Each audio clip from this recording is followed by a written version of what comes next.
പ്രകൃതി രമണീയമായ അട്ടപ്പാടിയിൽ ഞങ്ങൾ ചെയ്ത കൃഷി വിശേഷങ്ങളാണ് ഈ വീഡിയോയിൽ നിങ്ങളുമായി പങ്കുവെക്കുന്നത്. കൃഷി ചെയ്യുന്നവർക്കും ചെയ്യാൻ ആഗ്രഹിക്കുന്നവർക്കും കൃഷിയെക്കുറിച്ച് മനസ്സിലാക്കാനും അല്ലാത്തവർക്ക് കൃഷിയും കൃഷിക്കാഴ്ചകളും കണ്ട് ആസ്വദിക്കാനും പറ്റുന്നതാണ്. അതുകൊണ്ട് എല്ലാവരും വീഡിയോ സ്കിപ്പ് ചെയ്യാതെ കാണാൻ ശ്രമിക്കുക. ആദ്യം കൃഷിക്ക് വേണ്ടി സ്ഥലം തയ്യാറാക്കുന്നത് എങ്ങനെയാണെന്ന് നമുക്ക് കാണാം.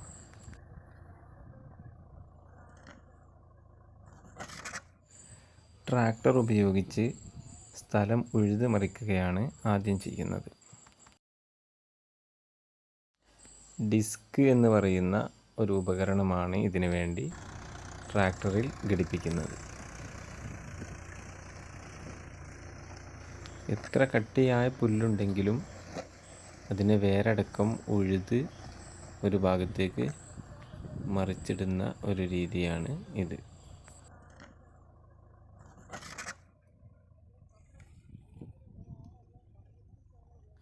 ഇങ്ങനെ നമുക്ക് ആവശ്യമായ സ്ഥലം ഉഴുത് മറിച്ചതിന് ശേഷം അതിലെ പുല്ലുകളും വേരുകളും ഉണങ്ങാൻ വേണ്ടി കുറച്ച് ദിവസം അങ്ങനെ തന്നെ ഇടുന്നതാണ് നല്ലത്.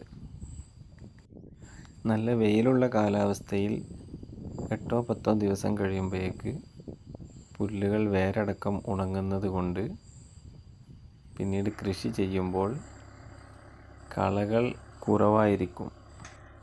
പിന്നീട് ട്രാക്ടറിൽ 9 കൊത്ത് അല്ലെങ്കിൽ കലപ്പ എന്നൊക്കെ പറയുന്ന ഉപകരണം ഘടിപ്പിച്ച് ഇങ്ങനെ പൂട്ടുകയാണ് ചെയ്യുന്നത്. മൺകട്ടകളെ ഉടയ്ക്കാനും പോകാത്ത പുല്ലുകളെ നശിപ്പിക്കാനുമൊക്കെയാണ് ഇങ്ങനെ ചെയ്യുന്നത്.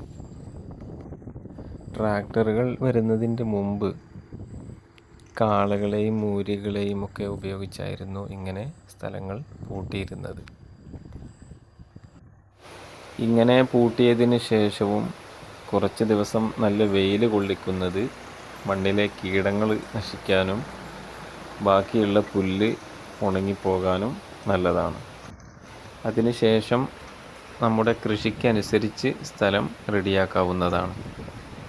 ഞങ്ങളിവിടെ വാഴയും കപ്പയുമാണ് കൃഷി ചെയ്യുന്നത്.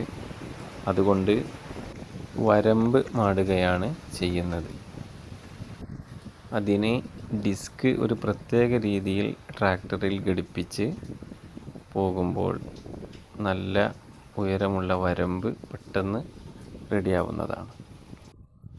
ആളുകൾ കൈക്കോട്ടോ തൂമ്പയോ ഉപയോഗിച്ച് ദിവസങ്ങളോളം ചെയ്യേണ്ട ജോലിയാണ് വളരെ കുറഞ്ഞ സമയം കൊണ്ട് ട്രാക്ടർ ഉപയോഗിച്ച് ഇവിടെ ചെയ്യാൻ കഴിയുന്നത്. മെഷീനറി ഉപയോഗിക്കുമ്പോഴുള്ള ഒരു ഗുണവും അതാണ്. ഹ്രസ്വകാല പച്ചക്കറികളാണ് കൃഷി ചെയ്യുന്നതെങ്കിൽ ട്രാക്ടറിൽ റൊട്ടേറ്റർ എന്ന് പറയുന്ന ഉപകരണം ഘടിപ്പിച്ച് മണ്ണ് പൊടിച്ച് അതിലാണ് ഹ്രസ്വകാല പച്ചക്കറികൾ കൃഷി ചെയ്യുന്നത്. ഇങ്ങനെ ട്രാക്ടർ കൊണ്ട് വരമ്പെടുക്കുന്നതിന് പാറ വെട്ടുക എന്നാണ് ഇവിടെ പറയുന്നത്. നിങ്ങളുടെ നാട്ടിൽ ഇതിന് എന്താണ് പറയുന്നതെന്ന് കമൻറ്റിൽ അറിയിക്കുക. വളരെ പഴയ മൊബൈൽ ഉപയോഗിച്ച് എടുത്ത വീഡിയോകളും എഡിറ്റിങ്ങുമാണ്. കുറവുകൾ ക്ഷമിക്കുക. ഏറുമാടത്തിൻ്റെ താഴെ നിന്നുള്ള കാഴ്ചയാണിത്.